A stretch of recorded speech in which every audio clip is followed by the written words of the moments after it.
Please, everybody, check the conversations that I've had over the last couple years around the 50th anniversary of hip hop. Please check the one forthcoming or maybe out already or soon come. Check my socials and his socials that we just did with Mtume Gant around hip hop history and all that is wrong in the dominant narrative, which plays a role in a little bit of this discussion here, unfortunately.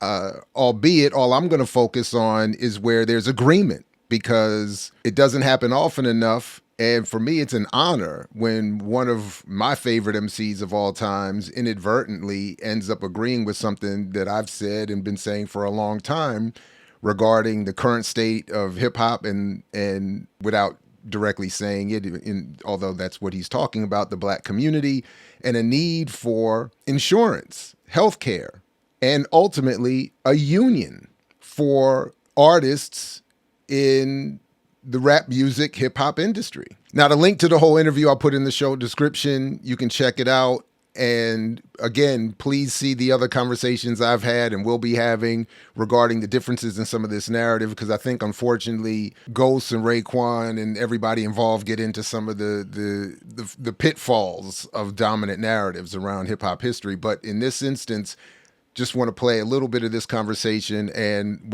what is ultimately said about, again, a union. And protect your business. Just, you know what I mean? Protect your neck. That's it. Learn it, though, and learn where it came from. You know what I mean? Because these guys, yo, they not get, like, if they was getting it like how these motherfuckers getting it now, it'd be crazy. Come on, man. Get money, it'd be hurtful. Man. Get money, That's why I be man. wishing we had a union or some shit like that. Like, Message. you know what I mean? Message. So the rap union where you Talk like, that yo, you shit. retire or whatever. I don't give a fuck if it's $500 See, a man, month. I'm about that, You man. feel me? Health insurance. Like $500 that, a shit month. you need, right. Yeah. Nigga Let's need build teeth, some. nigga. Build some. Just need all that shit. Now we Trying to build- talking. You know what I'm saying? Now we talking. Yeah. Yes, there should be a union. My biggest problem so far with this clip is that these cats are at Raekwon and Ghostface are my age and older. We're looking at retirement. This is 50 years in, talking about let's build something now. When unfortunately, when they were at the apex of their popularity, this couldn't have been part of the conversation. Not their fault, but I'm just saying that this is part of the problem here, and it's going to come back in a minute with some of the other names that they mentioned in terms of the state of this idea. But this is something that people like me and a few others who were over the years critical of, again, the dominant push of hip hop studies and the hip hop politics and hip hop activism, losing sight again of what is the true relationship between black people, brown people, the African diaspora that produces all of this cultural expression in a colonized, in the setting of internal colonialism. We lose sight of all of that, and then we end up wildly late raising questions that should have been raised a long time ago. And and with all due respect to the popularity of this podcast, it's still taking place in a barbershop, like on the side of it, you know, in the margins, just like where it began. These kinds of discussions in barbershops, on street corners, in ciphers, what hip hop could be, should be, and it's right back where it has never left. Yeah, you know, But clap it up. Let's get a union. I don't give a fuck if these labels made, yo, everybody, and this, I hate saying these labels, but if we all took a little bit out of something, like, yo, each artist probably put $100 into the pot. No. I appreciate the sentiment, but not the artists, the labels. Let the labels do it. They're the ones making the lion's share of the money. They're the ones with the incestuous monopolized relationship with Live Nation and the venues and all of this other stuff and the three platforms, it's YouTube Music, Apple Music, Spotify, it's Universal Music, Sony and Warner Brothers, it's Live Nation, and that's basically it, determining what all these artists get in terms of access, popularity, and revenue. Why is an artist putting it up? Let them put it up. You know what I mean? A month or some shit like that. Labels yo, make when you go, billions. yo, exactly. Yo, we could be on to something. Was there any truth behind that though? I heard on the interview, Jay Prince, at the time Suge Knight, Irv Gotti, that they were trying to do is like create a union. I heard about that. Yeah. So they make reference to this discussion of Irv Gotti and others potentially setting up a union. I did find a clip of that being discussed a couple years ago before Irv passed. We used to meet at the L'Hermitage. L'Hermitage, I know that. And L'Hermitage was like a popular hotel. And when I say, when people used to come in and see me, Suge, and Jay Prince, they was shocked. I imagine. But it wasn't. It was a union. Like a SAG type of union you guys wanted to create? Yeah. It was all Suge. Really? Suge is brilliant. So he was like, music artists deserve a union.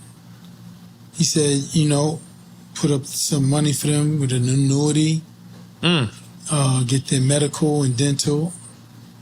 And he had the nigga who started the baseball union.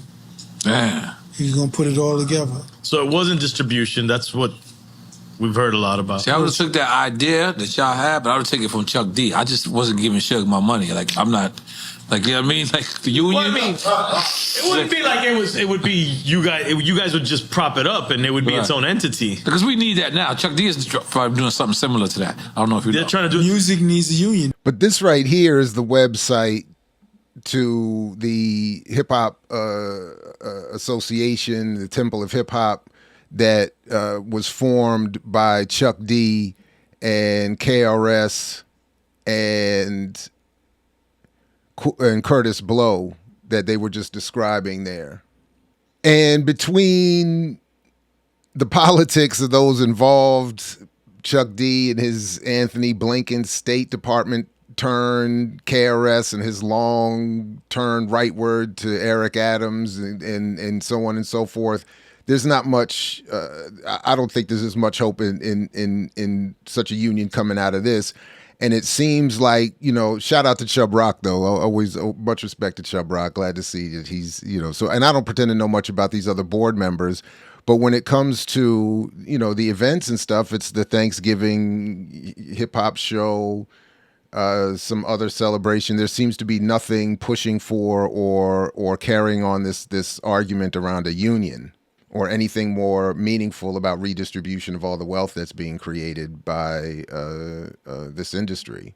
And speaking of which, a quick look here. According to the Recording Industry Association of America, the lobbying group for the music industry, and something I've written about and talked about, it's an association I'm not a fan of, but just in terms of them being the lobbyists for the music industry and tracking these things.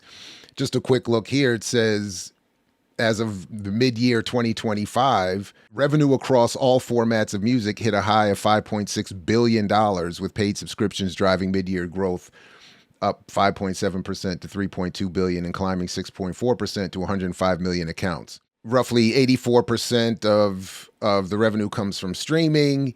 And then while it's still to be determined exactly how much comes from rap music per se of that 5.6 billion, because this figure is all music, my point would be that the industry in and of itself and the companies that own rap music own all the other forms of music that are generating all of this money. Therefore, whether it's just rap music or all music, this is where the funding, I would think, for a union and healthcare and all of these other things, this is where maybe not the funding for a union per se, but what a union should target in terms of revenue that would cover healthcare, retirement, et cetera, and so forth for artists. And as I've argued before, if you even produce one beat for one drum track or God forbid you even break so far as become a one-hit wonder. If you do anything within the music industry, I would think you should qualify for some sort of retirement and healthcare, given all the revenue that's being generated on an annual basis. And this is when the music industry is still not at its height and still shifting from physical to digital sales, where revenue allegedly decreases, but at least allegedly. But it doesn't matter whether we're comparing it to the height of the industry or today. 5.6 billion across all formats in revenue being generated by the mid-year. The assumption being you would at least get to 10 billion, 11 billion, 12 billion by the end of the year. If that's what's being generated every year, then the questions raised by Ghostface at the beginning should be addressed through these revenues. And there seems to be plenty, especially if you draw down the salaries of all those executives, elite, and the revenue taken by the owners. It would be no problem to redistribute that many billions to develop something. They were even saying, Ghost said he would settle for 500 a month. Should be no problem for all the artists who contribute in some way to generating this amount of money.